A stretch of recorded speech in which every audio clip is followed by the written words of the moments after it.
So hey guys, welcome back to study with Vaishnavi Jha. तो चलिए शुरू करते हैं हमारा next topic which is Joule's law of heating. Okay, it is the next topic of the chapter. And जैसे जैसे हम आगे बढ़ रहे हैं वैसे वैसे हम इस चैप्टर के एंड में भी आते जा रहे हैं। तो चलिए इस टॉपिक को फटाफट से करते हैं शुरू। So let's start. Joules law of heating. अब जूल कौन थे? जूल वो साइंटिस्ट थे। He was a scientist who discovered, जिन्होंने किस चीज की डिस्कवरी की? जिन्होंने एनर्जी की डिस्कवरी की, जिन्होंने हीट की डिस्कवरी की। हीट एक टाइप की एनर्जी ही है, तो जिन्होंने हीट एनर्जी की बेसिकली डिस्कवरी की वो साइंटिस्ट थे। कौन? जूल थे। ठीक है, अब जब डिस्कवरी की है तो कोई लॉ तो देना ही पड़ेगा ना। ऐसा तो नहीं हो सकता, किसी साइंटिस्ट से ये नहीं हो सकता कि वो कोई लॉ ना दे। ठीक है, तो उन्होंने भी हमें एक दिया, क्या लॉ दिया। और वो लॉ क्या था? देखिए, बड़ा ही सिंपल और सरल सा उन्होंने लॉ दिया।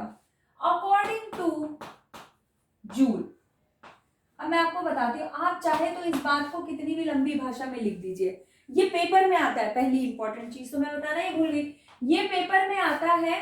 ठीक है, ये 1 मार्क में आ सकता है। ठीक है, ये 2 मार्क में भी, 2 मार्क्स में भी आ सकता है। ठीक, और या फिर इसके साथ एक क्वेश्चन लगा के आपको 3 नंबर में भी दे देते हैं। ठीक है, तो चांसेस है 1, 2 और 3 मार्क्स के बीच में ये लाइक करते हैं इसके क्वेश्चंस, और आने के चांसेस भी अच्छे खासे होते हैं। देखिए, जब मैं कहती हूँ कि कोई क्वेश्चन आता है या कोई क्वेश्चन आएगा, इसका मतलब ये बिल्कुल नहीं है कि वो क्वेश्चन मैंडेटरीली आएगा ही आएगा। ठीक है, ये मैं नहीं कह रही हूँ। इट्स जस्ट एन एक्सपेक्टेशन की प्रोबेबिलिटी है कि आ सकता है। ठीक है, तो कोई ये मत समझना कि भाई बता रही आएगा तो आएगा ही, नहीं, आता है। अभी तक के ऑब्जर्वेशन के हिसाब से आता है। जो स्कूल के एग्जाम्स होते हैं तो टीचर की जो मेंटालिटी होती है उस हिसाब से वो देती है। ठीक है, और टीचर्स देते हैं, ये ऑब्जर्वेशन है हमारी। अगेन एंड अगेन मतलब पेपर्स देखते हैं हम, टीचर्स डिफरेंट डिफरेंट स्कूल के बनाते हैं, तो हम उनका पेपर देखते हैं और देखते हैं कि वो इन चीजों को डालते हैं, राइट। तो हम उस ऑब्जर्वेशन के हिसाब से आपको बताते हैं। अभी हो सकता है कि क्वेश्चन आने को ना भी आए, there is a possibility of that also. So ऐसा नहीं है कि बोल रही हूँ कि आएगा या आता है, that is just a language, but meaning वही है कि भैया आने के चांसेस हैं, राइट। चल, जूल क्या कहता है? देखो, जूल क्या कहते हैं? देखो, जूल ये कहते हैं दैट हीट जो है वो डायरेक्टली प्रोपोर्शनल है किसके? करंट, स्क्वायर ऑफ करंट के।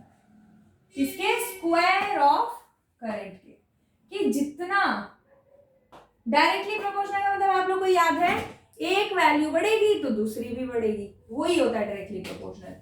तो जूल के अकॉर्डिंग हीट जो है वो स्क्वायर ऑफ करंट के डायरेक्टली प्रोपोर्शनल है। यानी अगर मैं इसे इजीली लिखना चाहूं तो H is directly proportional to what? I का स्क्वायर। ठीक है, अच्छा, अब दूसरी बात उन्होंने जो कही, that was heat is directly proportional to resistance. Heat जो है वो रेजिस्टेंस के क्या है? डायरेक्टली प्रोपोर्शनल है। मतलब H is directly proportional to what? R। ठीक है, उन्होंने कहा जितना I, मतलब I स्क्वायर देने का क्या पॉइंट था कि अगर I थोड़ा सा भी बढ़ाओ हीट बहुत ज्यादा मिल जाए। ठीक है, मतलब अगर I की वैल्यू सपोज थी 1, ठीक है, हीट उस टाइम पे मिल रहा था मान लो 50 जूल्स। ठीक है, ओके, अब I की वैल्यू आपने बढ़ाई 2, तो ये मतलब I स्क्वायर से बढ़ जाएगा, मतलब 200 जूल हो जाएगा एक ही बार में। 2I स्क्वायर मतलब 2 का स्क्वायर, मतलब कितना हो गया? 4। तो ये मतलब 4 टाइम्स बढ़ जाएगी हीट। तो देखा आपने, I को आपने जरा सा बढ़ाया और इतना ज्यादा जो है वो हीट बढ़ गई। So that is the point. उन्होंने कहा अगर थोड़ा सा भी हम करंट बढ़ाएं तो हीट जो है उसकी वैल्यू बहुत ज्यादा बढ़ जाती है। देन थर्ड, उन्होंने कहा heat is directly proportional to what? Time. Means H is directly proportional to T. Now ये तो आपने खुद भी देखा होगा ना, जैसे आप चार्जर हम क्या करते हैं, अभी भी मैंने यही किया हुआ है कि चार्जर लगा दिया है, हाँ फोन तो लगा है, रिकॉर्डिंग चल रही है, अब चार्जर लगा है और स्विच भी ऑन है। अब मैं स्विच को जरा बंद कर देती हूँ। चार्जर लगा है, स्विच ऑन है और ये ऑन है तकरीबन 1 घंटे से। अब मैं उस चार्जर को टच करूंगी तो उस चार्जर का क्या होगा, टेम्परेचर बढ़ गया होगा, गर्म हो गया होगा, राइट। तो यही यहाँ पे होता है कि टाइम के डायरेक्टली प्रोपोर्शनल है हीट। अगर ज्यादा टाइम तक आप करंट देते जा रहे हैं और वो करंट यूटिलाइज ही नहीं हो रहा है तो उस डिवाइस में हीट प्रोड्यूस होगी, ठीक है। तो वही चीज जो है यहाँ पर जूल ने कही, ओके। अब इस बेसिस पे हमें ये जो 3 स्टेटमेंट्स मिले हैं, फर्स्ट इससे मिला हमें क्या, एक formula, second and this is third, इससे मिला हमें हीट का वो फॉर्मूला जो जूल ने दिया। क्या फॉर्मूला मिला, H is equal to I square R T. H is equal to what, I square R T. I के भी डायरेक्टली प्रोपोर्शनल है, R के भी डायरेक्टली प्रोपोर्शनल है, T के भी डायरेक्टली प्रोपोर्शनल है, तो H is equal to what, I square R T. ये फॉर्मूला दिया किसने, जूल ने, राइट। तो जूल्स लॉ ऑफ जो है हमारा वो हो चुका, ये था जूल्स लॉ। इसका आप स्क्रीनशॉट ले लीजिए, फिर हम इसी से और भी फॉर्मूलाज निकालेंगे और मैं आपको बताऊंगी कि वो फॉर्मूलाज निकालने या आपको पता होने क्यों जरूरी है, ठीक है।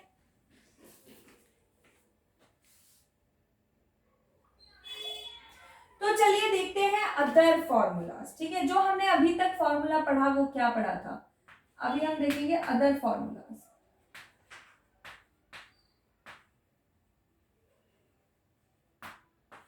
ठीक है। मैं इस बोर्ड को 2 सेक्शन में डिवाइड कर रही हूँ, ठीक है। पहला सेक्शन है हीट, कुछ चीजें मैं हीट के बारे में आपको बताऊंगी और साथ ही साथ में कुछ चीजें आपको पावर के बारे में बताती चलूंगी, क्योंकि जो बातों के बारे में हम हीट में बात करने वाले हैं वही सेम चीजें हम पावर में भी डिस्कस करेंगे, तो क्यों ना दोनों को साथ ही में कर लें, राइट। सबसे पहली बात, हीट की डेफिनेशन। हीट क्या होती है, it is a type of energy, right, it is a type of energy. और बोल सकते हैं in which temperature is raised, in which temperature is raised. ऐसा एनर्जी है जिसमें टेम्परेचर जो है वो बढ़ता है, it is related to temperature. अभी अगर थोड़ा थोड़ा समझे तो यही समझता है। पावर, पावर क्या होता है, it is rate of consumption of energy, ठीक है।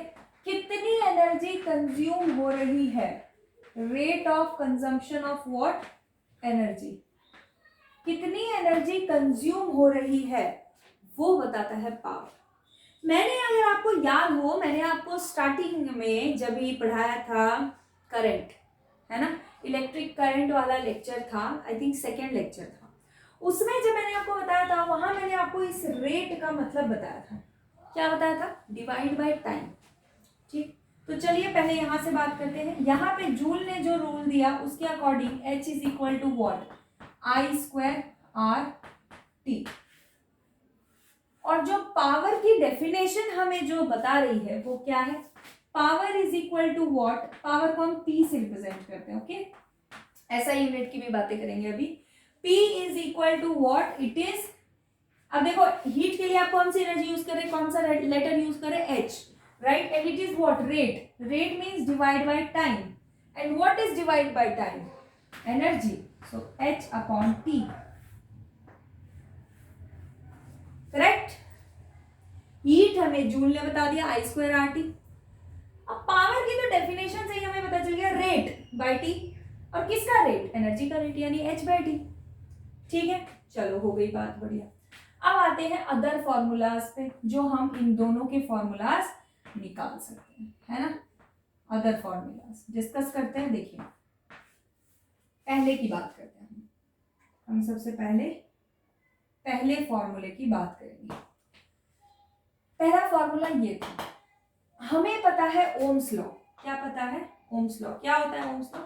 V is equal to I R. Correct.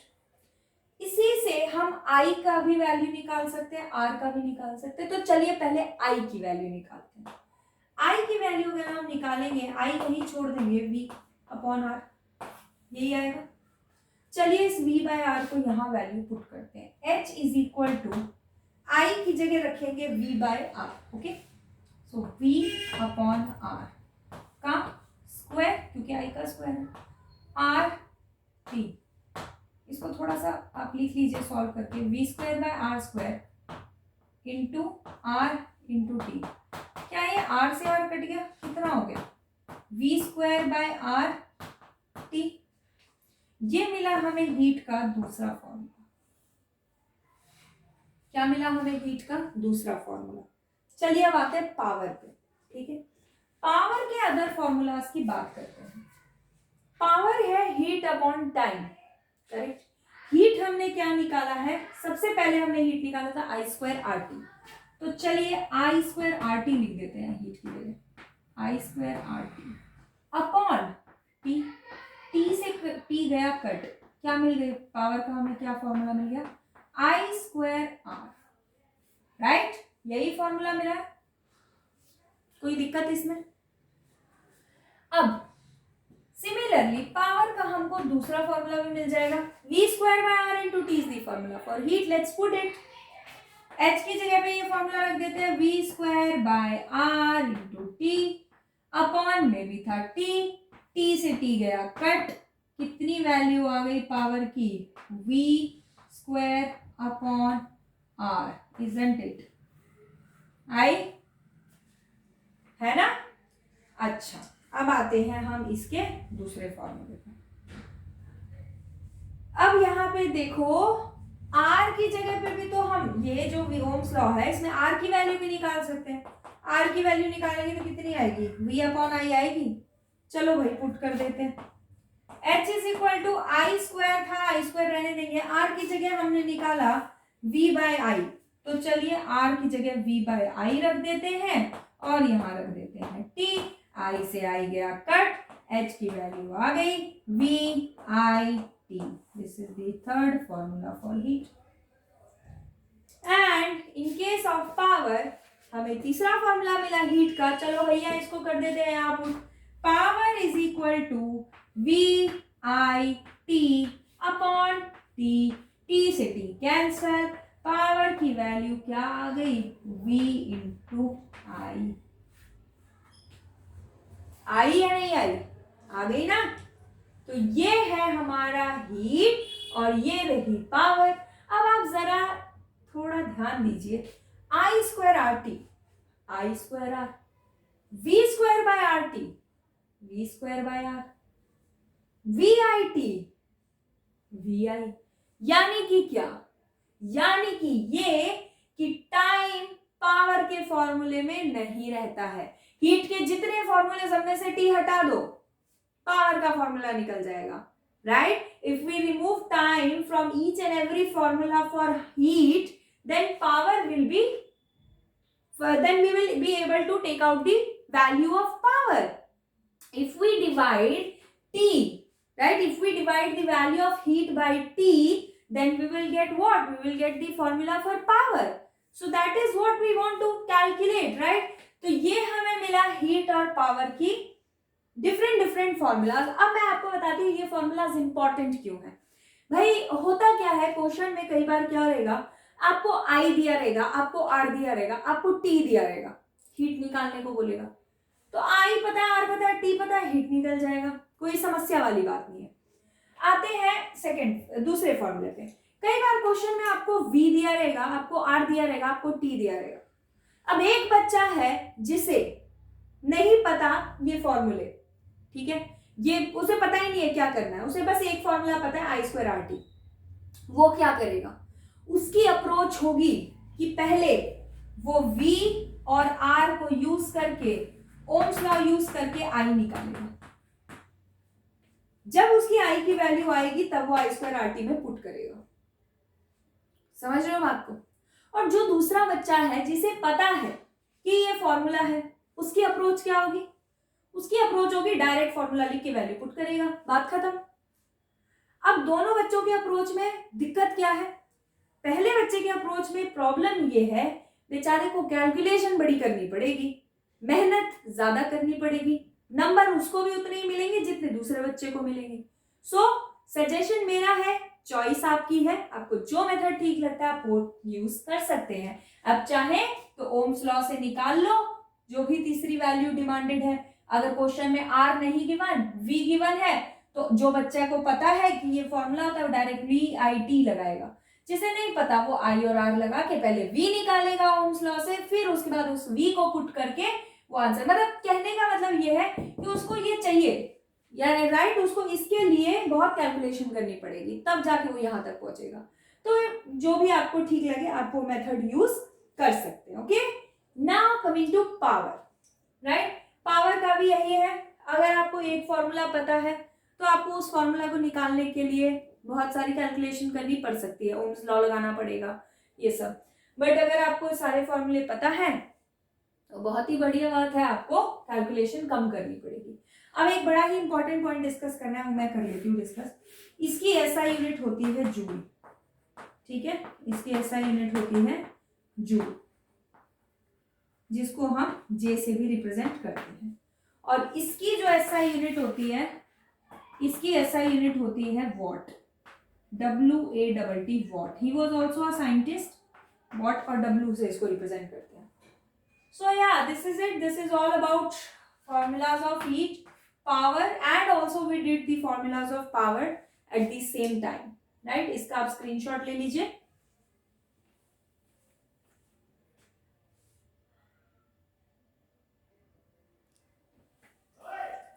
Okay, तो यहाँ पे हम कमर्शियल यूनिट ऑफ एनर्जी जो है वो भी एक टॉपिक है, देख लेते हैं, बिकॉज जल्दी ही खत्म हो गया है ये, ठीक है, एक्सपेक्टेड टाइम से पहले ही हो गया। तो let us do the next topic also which is related to this only, heat only, and this topic is like very small topic. Okay, तो मैं आपको ये बताती हूँ। कमर्शियल यूनिट का मतलब क्या होता है? इसका मतलब होता है वो यूनिट ऑफ एनर्जी जो यूज की जाती है like in general life, in real life जो हम यूज करते हैं। हम नहीं बोलते हमने आज इतनी जूल ऑफ एनर्जी जो है कंज्यूम की।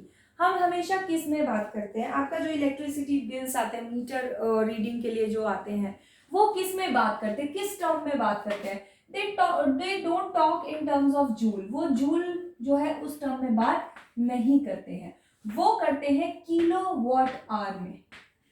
किसमें बात करते हैं? किलो वॉट आवर में। क्या है ये किलो वॉट आवर? अरे कुछ भी नहीं है, देखो, see it is very simple thing. We know that power is equal to heat upon time, right? And so what will be the formula for heat? ये T ऊपर चला जाएगा, power into time, is it or not? यही होगा ना, power is equal to heat upon time है तो heat यही रह जाएगा, time ऊपर चला जाएगा, right? अच्छा, अगर हम बात करते हैं SI यूनिट्स की, अगर हम बात करते हैं SI यूनिट्स की, तो SI यूनिट में पावर की यूनिट होती है वॉट, टाइम की यूनिट होती है सेकेंड। तो हम एनर्जी किस में निकालते हैं? जूल्स में निकालते हैं, बराबर है, ठीक है। जब यहाँ भी SI यूनिट है, यहाँ भी SI यूनिट है, तो ऑब्वियसली यहाँ भी SI यूनिट ही आएगी। लेकिन जब हम बात करते हैं कमर्शियल यूनिट की, ठीक है, तो जैसे आप वहां करते थे ना स्पीड मीटर पर सेकेंड से किलोमीटर पर आवर में, ठीक है, वैसे ही यहाँ पे वॉट को हम किलो वॉट में चेंज कर देते हैं। अगर हम वॉट को किलो वॉट में चेंज कर दें और सेकेंड्स को आर में चेंज कर दें, तो हमें यूनिट क्या दिख रही है यहाँ पे? क्या किलो वॉट आर नहीं नजर आ रहा? Isn't it? और ये किसकी यूनिट है? अरे जूल के तो बराबर है भैया। जब ये वॉट जो है वो किलो वॉट में बदला, ये सेकेंड जो है वो आर में बदला, तो ऑब्वियसली ये जूल ही है जिसकी वैल्यू के इक्वल आ रहा है किलो वॉट आर। समझ रहे हो बात को? तो kilowatt hour is what? It is the commercial unit of energy. Okay, अब आती है बात कि जूल क्यों नहीं यूज करते, क्या प्रॉब्लम क्या है जूल में? प्रॉब्लम ये है कि जूल बहुत ही छोटी वैल्यू है, बहुत ही छोटी। हम जितना कंज्यूम करते हैं एनर्जी, वो अगर जूल में करने लगे, मतलब जूल में अगर काउंट करने लगे, तो वैल्यू बहुत ज्यादा हो जाएगी, ठीक है, मिलियन, करोड़, उससे भी बड़ी वैल्यू आएगी, 10 की पावर में 12, 14 ऐसे। तो इसीलिए क्या होता है, हम बात करते हैं थोड़े बड़े यूनिट की, जो काफी सारा जूल अपने अंदर ले चुका है। समझ रहे हो बात? देखो जूल जो है ना वो इतने छोटे छोटे हैं, इतने छोटे छोटे जूल है। अब इतने छोटे छोटे जूल अगर गिनने लगे तो क्या होगा, तो बहुत ज्यादा बड़ी वैल्यू आ जाएगी। तो वो कैलकुलेट करना भाई, जिसको इलेक्ट्रिसिटी बिल कैलकुलेट करना, उस बेचारे का सोचो, तुम्हें छोटी छोटी कैलकुलेशन करनी होती है, तुमसे वो नहीं होती ढंग से। तो फिर वो बेचारा सबके घरों की इलेक्ट्रिसिटी की एनर्जी निकाले, फिर उस एनर्जी को दिनों से मल्टीप्लाई करे, कितने दिन में यूज किया है ना, फिर उसका पैसा निकाले कि उस पर कितना पैसा खर्चा हुआ है, बेचारे पे तरस खाओ। तो जब तरस खाओगे, तो जब ये तरस खाई गई तो उनके लिए क्या किया, इस बोला कि इतने जूल जो है वो 1 किलोवाट आवर के बराबर है। तो उसके लिए काउंटिंग थोड़ी छोटी हो गई, राइट, कैलकुलेशन थोड़ी छोटी हो गई। तो वही कैलकुलेशन जो है वो इजी करने के लिए जो है ये किया गया कमर्शियल यूनिट के लिए, क्योंकि जूल बहुत ही छोटी वैल्यू थी। तो अब बताती हूँ 1 किलोवाट आवर में कितना जूल होता है। 1 किलोवाट आवर में होता है 3.6 into 10⁶ joules. And kilowatt hour को हम यूनिट भी कहते हैं, kilowatt hour is also called as unit. तो अगर आता है कि मतलब एक क्वेश्चन है, जैसे 250 यूनिट है, उसको चेंज करना है जूल्स में, तो सीधा एक यूनिट की वैल्यू 3.6 इंटू 10⁶, तो 250 यूनिट की कितनी होगी, क्या करोगे, एक की पता है, ज्यादा की निकालनी, मल्टीप्लाई तो करोगे। तो बस ये आपका था commercial unit of energy, right. ये कन्वर्जन इसमें से बड़ी इंपॉर्टेंट है, ठीक है। ये यूनिट आई कैसे हुआ, आप चाहे तो ये नोट डाउन कर सकते हैं, बस इतना ही है, आपको बस पता होना चाहिए क्या है कमर्शियल यूनिट। सो या this is it, okay, for today's class इतना काफी है आज के लिए। और अब नेक्स्ट वीडियो में हम इसके करेंगे numericals, right, and then our chapter will be done, हमारा चैप्टर खत्म हो जाएगा। उसके बाद हम एनसीईआरटी के इंडेक्स और एक्सरसाइज क्वेश्चंस डिस्कस करेंगे। सो या this is it for today. If you like this video, अगर आपको मेरा समझाया समझ आया हो तो इस वीडियो को लाइक, शेयर, सब्सक्राइब जरूर करें, and also do not forget to hit the bell icon. जल्दी मिलते हैं नई वीडियो के साथ, तब तक अपना ध्यान रखिएगा, बाय बाय।